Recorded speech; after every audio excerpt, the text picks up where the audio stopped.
Sugar kelp has been an emerging specialty crop in the past few years across the Northeast and now on Long Island.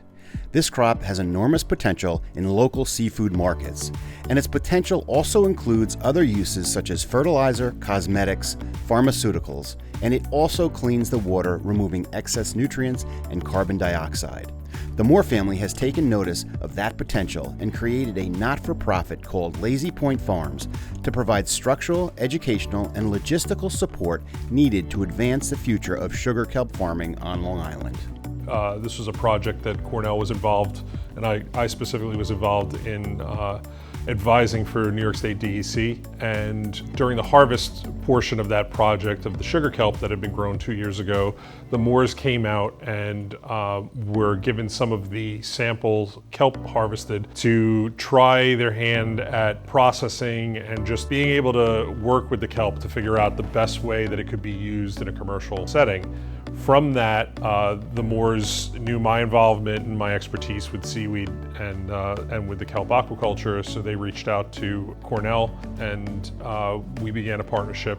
The Moore Family Charitable Foundation is the funding agent, but Lazy Point Farms is an offshoot that was specifically created to manage this new project. So Lazy Point Farms is basically one of the projects as part of the nonprofit that we started. And when we first got involved in the sort of kelp project, we were really focused on the Peconic because it seemed like a lot of potential for the future for where kelp can be grown right around the Lazy Point area.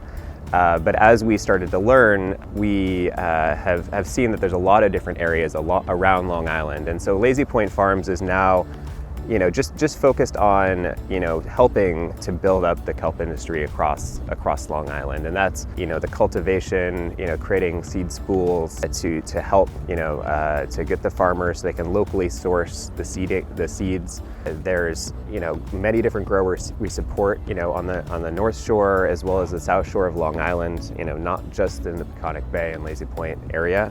And we've seen in other areas that this can be a self-sustaining industry. Kelp to me is one of the coolest things you can possibly grow. It's from the minute you start to grow it, it's already giving back to everything that's around it. It takes in excess nutrients. It's providing a habitat for local sea life around it.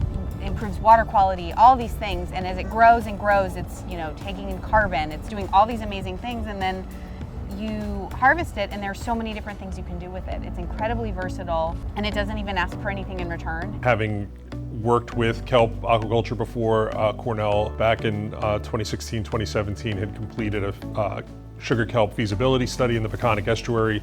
So we've had experience with deploying kelp and dealing with kelp seed strings. I was also familiar with the process of actually setting up nurseries, and I was brought on board to not only act as an advisor and to actually produce some seed strings for the project, but also to train what is now the first commercial kelp nursery operation in New York State with the Hart Lobster hatchery. We started looking into kelp about 3 years ago to start growing as a renewable resource. We needed a winter project for the shop.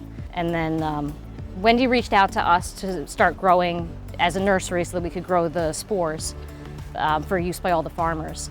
And then we've remained in constant contact to make sure that we have a successful year last year and then as a continuing project for future years. So my role in the project is to help release the spores and get them set onto the spools that have all the string on it that then gets laid out. And then we also run a line in our basin to grow the kelp over winter. It's not something that we necessarily looked for. It kind of came to us.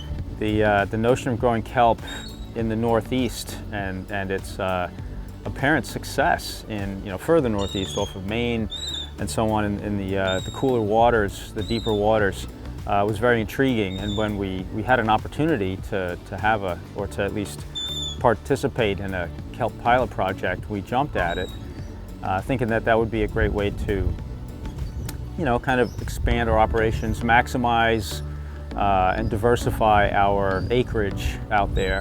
And it's also a winter product, so when the oyster harvest and clam harvest is, at least when the market is down, and the maintenance is kind of at a low point as well for the year. To have Kelp keep us active, it sounds like a very reasonable thing to at least look into. You know, the people I worked with, really professional, really interested and invested in doing a good job, producing a good product, even though it was something that they're used to growing shellfish.